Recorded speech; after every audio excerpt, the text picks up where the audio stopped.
ఓం గం గణపతయే నమః. స్వర్ణలక్ష్మి నమస్తే అస్తు. పరబ్రహ్మ స్వరూపిణి రాజ్యం దేహి ధనం దేహి సర్వకామాంచ దేహి మే. మిథున రాశి వారి అందరికీ స్వర్ణలక్ష్మి అమ్మవారు ఈ శ్రీ పరాభావ సంవత్సరములో అందరికీ బ్రహ్మ జ్ఞానాన్ని కలిగించాలని, అలాంటి మైండ్ సెట్ను వాళ్ళకి ఇవ్వాలని చెప్పేసి నేను కోరుతున్నాను. ఇక్కడ బ్రహ్మ జ్ఞానం అంటే చక్కగా జీవితాన్ని ప్రతి నిమిషము ఎంజాయ్ చేసే ఒక మనస్తత్వాన్ని, ఆ చుట్టూ ఉన్న పరిస్థితుల్ని ప్రతిదాన్ని చక్కగా ఒక ఈజీగా తీసుకొని ఆనందభరితంగా ఉండే ఒక జ్ఞానం కావాలి. ఒక హోలిస్టిక్గా ఇల్లుండి ప్రతిదాన్ని హోలిస్టిక్గా చూడగల ఒక మైండ్ సెట్ వీళ్ళకి ఉండాలని, దీన్నే బ్రహ్మ జ్ఞానం అంటారు. వేరే బ్రహ్మ జ్ఞానం అంటే ఏముండదండి.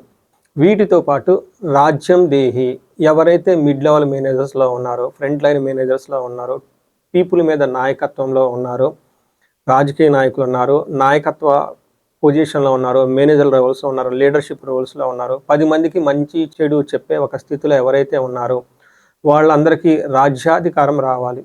అంటే ఏంటి? మీ యొక్క మాటకి, మీ యొక్క పేరుకి, మీకు ఒక బ్రాండ్ వాల్యూ, మీకు ఒక ట్రస్ట్, అథారిటీ ఇవన్నీ ఉండి ఒక మంచి గొప్ప రాజ్య లక్ష్యం మీకు కలిగి ఉండాలి. ఒక అధికారం, పవర్, అథారిటీ మీకు కలిగి ఉండాలని చెప్పేసి రాజ్యం దేహి అమ్మవారి యొక్క కృప ఉండాలని మనం కోరుకుందాం. అంతేకాకుండా ఈ రాశి వాళ్ళకి ధనం దేహి, విపరీతమైన ధనం, ధాన్యం, అదృష్టం అంతా ఈ శ్రీ పరాభావన సంవత్సరంలో మీ ఇంట్లో తిష్ట వేసుకొని ఉండాలని, వాటితో పాటు సర్వకామాంచ సిద్ధి, మీరు ఏదైనా గనక ఒక కార్యక్రమం అనుకుంటే ఆ కార్యక్రమం తక్షణం నెరవేరాలి. ఆ కార్యక్రమం యొక్క ఫలితం మీకు అద్భుతంగా ఉండాలి అని చెప్పేసి కోరుకుంటున్నాను. శ్రీ పరాభావ నామ సంవత్సరంలో మిథున రాశి వాళ్ళకి చూసుకుంటే ఆదాయం ఎంత ఉంది, వ్యయం ఎంత ఉంది, రాజ్యపూజ్యం ఎంత ఉంది, అవమానం ఎంత ఉందో చూసుకునే ముందు వీళ్ళకి మృగశర 3-4 పాదాలు, ఆరుద్ర 1-2-3-4 పాదాలు, పునర్వసు 1-2-3 పాదాలంతా ఈ మిథున రాశిలో ఉంటారు. పేరు బలం ప్రకారం చూసుకుంటే వీళ్ళకి కా, కీ, కు, ఖం, జ్ఞ, చ, కే, కోహ అన్న లెటర్స్ అంతా కూడా ఈ రాశిలో ఉన్న వాళ్ళని ఉంటారు.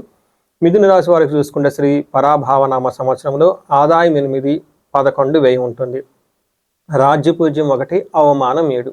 కొంచెం ఇది గమనించుకోవాలి. మీకు ఆదాయం వ్యయం ఓకే, ఎక్కువగా డబ్బు వస్తుంది. 8 అంటే బాగా ఎక్కువ హెవీ లాట్లో ఉంటుంది అమౌంట్. అంటే ఇంతకుముందు పోయిన ఏడుతో కంపేర్ చేస్తే ధనం ఎక్కువగా వచ్చే అవకాశం ఉంటుంది. అలానే మీకు వ్యయం 11 అంటే వచ్చిన ఆదాయాన్ని కొంచెం ఎక్కువగా ఖర్చు పెట్టుకుంటారనేది ఇది ఓకే. మీరు బాగా ఆలోచించాల్సిందంటే రాజ్యపూజ్యం 1, అవమానం 7 ఉంది. అంటే మీ చుట్టూ అవమానించే వాళ్ళు ఎక్కువగా ఉంటారని మీరు గమనించుకోవాలి. అది ఎంతవరకు తీసుకోవాలో అంతవరకే మీరు తీసుకోవాలి.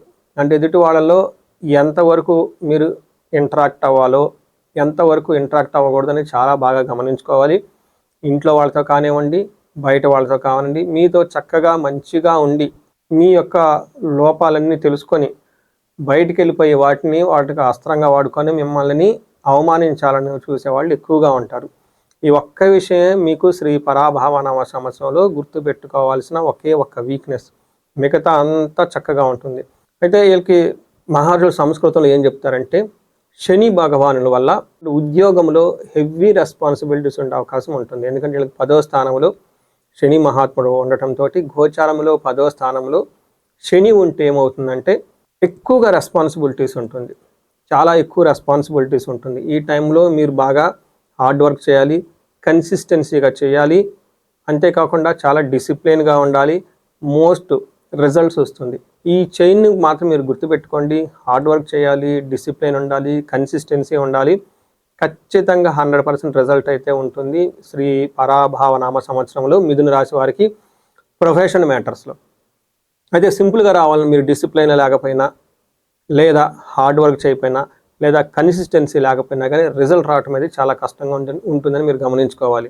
గురువు మీకు ఫస్ట్ వచ్చే ఒక 2-3 నెలలు కొంచెం ఇబ్బంది పెడుతున్నా, ఎప్పుడైతే గోదావరి పుష్కరాలు వస్తాయో, పుష్కరాల తర్వాత గురువు మీకు ఒక అద్భుతమైన ఒక గిఫ్ట్ని తీసుకుని వస్తున్నాడు. అదేంటంటే విత్త సమృద్ధి.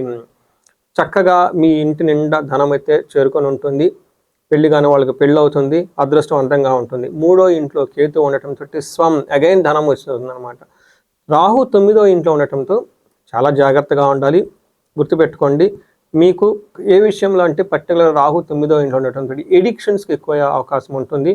గ్యాంబ్లింగ్ ఆడటం, లేదంటే వాళ్ళతో వీళ్ళతో అనవసరంగా తిరగటం, టైం పాస్ చేయటం ఇవన్నీ చేసే అవకాశం ఎక్కువగా ఉంటుంది. గుర్తుపెట్టుకోండి, శని మీకు హార్డ్ వర్క్ చేస్తేనే రిజల్ట్ వస్తుంది. అందుకని టూ కాంట్రాడిక్షన్స్ మీకున్నాయి. ఇటు పక్కన హార్డ్ వర్క్ చేయాల్సిన పరిస్థితి ఉంటుంది, ఇటు పక్కన బయటకు వెళ్ళిపోయేసి క్యాజువల్గా వాళ్ళతో వెళ్తే తిరుగుదాం, ఎంజాయ్ చేద్దాం అని మైండ్ రెండూ ఉంటుంది.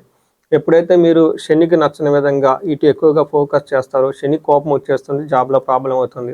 ఈ రెండింటి కాంబినేషన్ మీరు చాలా వెల్ బ్యాలెన్స్డ్గా చేసుకోవటం ఇంపార్టెంట్. రాహు మాయావి అంటే అవసరమైన వాటిని చాలా చక్కగా బాగుందని ఒక మైండ్ కల్పించే అవకాశం ఎక్కువ ఉంటుంది. శని నువ్వు హార్డ్ వర్క్ చేయి, డిసిప్లైన్గా ఉండు అని ఒక స్ట్రిక్ట్ డ్రిల్ మాస్టర్ లాగా శని ఉంటారు. రెండింటిని గమనించుకొని ఈ రాశి ఫలాల్లో చాలా కేర్ఫుల్గా ఉండటం ఎంతైనా అవసరం.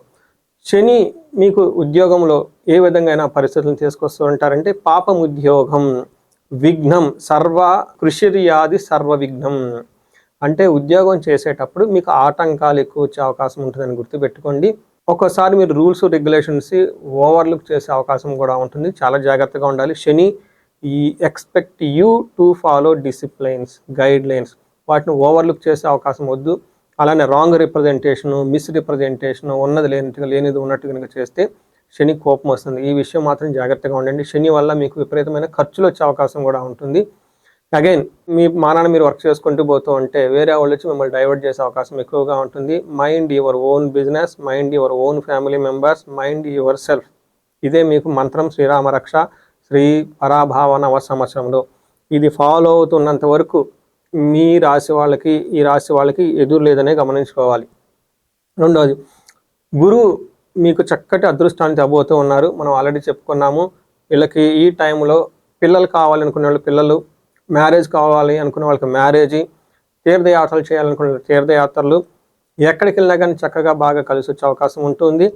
అయితే కొన్నిసార్లు ఈ రాశి వాళ్ళకి అందులోనూ వచ్చే ఒక 3 నెలలు కొంచెం జాగ్రత్తగా ఉండాలి. ఈ టైంలో ఫస్ట్ హౌస్ అంటే మీ మిథున రాశిలోనే గురువు ఉండటంతో గురువు మిథున రాశిలో ఉంటే జనరల్గా ప్రమోషన్స్ వచ్చే అవకాశం, ట్రాన్స్ఫర్స్ అయ్యే అవకాశం ఎక్కువగా ఉంటుంది. సో మనకి రామాయణంలో శ్రీరామచంద్రమూర్తి ఆయన జాతక చక్రంలో గురువు ఆయన జన్మ రాశి కర్కాటక రాశిలో ఉన్నప్పుడు ఆయనకి అడవులకు వెళ్ళారు అని మనకి శాస్త్రాలు చెప్తూ ఉంటాయి అన్నమాట. అందుకని మిథున రాశి వాళ్ళకు కూడాను జన్మరాశిలో గురువు ఉండటంతో అన్ని విషయాల్లో బాగుంటుంది. కానీ రాజకోపం ఏమంటారు, రాజకోపో యశో హాని, తర్వాత ఉద్యోగ విరోధకం అని చెప్తారు. అంటే ఏమవుతుందంటే ఈ టైంలో పై అఫీషియల్స్కి కోపం వచ్చి తద్వారా జాబులో ఇబ్బంది వస్తుంది, కీర్తి ప్రదేశాలకు భంగం వాడుతుందని చెప్తుంటుంది. అయితే అది టెంపరీ, ఒక్క 3-4 మంత్సే ఉంటుంది. ఆ తర్వాత గురువు మీకు ఎప్పుడైతే గోదావరి పుష్కరాలు వస్తూ ఉంటాయో మీకు అదృష్టం వస్తుందని గమనించుకోవాలి. ఎందుకు అంటే ఈ టైంలో మనస్సౌఖ్యం, యశోవృద్ధి, సౌభాగ్యం, ధనామగమ, ధర్మ వ్యయం, ద్వితీయ స్థానకే గురు. మనస్సౌఖ్యం ఏమవుతుందంట, మనసులో సౌఖ్యంగా ఉంటుంది, సంపదలు ఉంటాయి, భాగ్యం ఉంటుంది, ధనం ఇన్ఫ్లో పెరుగుతుంది మీకు. అలానే ధర్మ కార్యాల గురించి ఖర్చు చేస్తారని కూడా చూపిస్తుంటుంది. మంచి దీర్ఘాయు ఉంటుంది. ఒక్క విషయంలో జాగ్రత్తగా ఉండాలి, జాబ్ విషయంలో మాత్రం చాలా హెవీ ప్రెషర్ ఉంటుంది. అది అన్నిటి వల్ల మీరు గమనించుకోవచ్చు.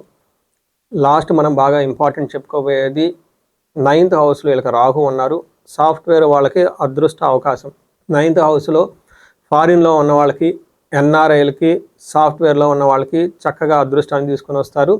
ఈ టైంలో ఒక్క విషయంలో కేర్ఫుల్గా ఉండాలి. 9th హౌస్లో రాహు ఉండటంతో మన ఆలోచనలన్నీ కొంచెం పక్కదావకి వెళ్ళే అవకాశం ఎక్కువగా ఉంటుంది, డైవర్షన్స్ ఎక్కువగా ఉంటాయి అని గమనించుకోవాలి. చూశారు కదండి, మీకున్న ఎలాంటి ఇండివిజువల్గా ఎలాంటి ప్రాబ్లం ఉన్నా ఖచ్చితంగా ఒకసారి హారోస్కోప్ చెక్ చేయించుకొని అందులో బ్లాకేజెస్ ఏముంటాయో తెలుసుకొని తదనుగుణంగా పరిహారాలు చేసుకుంటే లైఫ్ 10 వెళ్ళటానికి బెస్ట్ సంవత్సరం ఇది శ్రీ పరాభావ నవ సంవత్సరం అని గమనించుకోవాలి. ఈ రాశి వాళ్ళందరికీ అష్టైశ్వర్యాలు కలగాలి, భోగభాగ్యాలు కలగాలి, అందరూ 10 రెట్లు జీవితంలో ముందుకు ఎదగాలని చెప్పేసి నేను కోరుకుంటున్నాను. నమస్తే.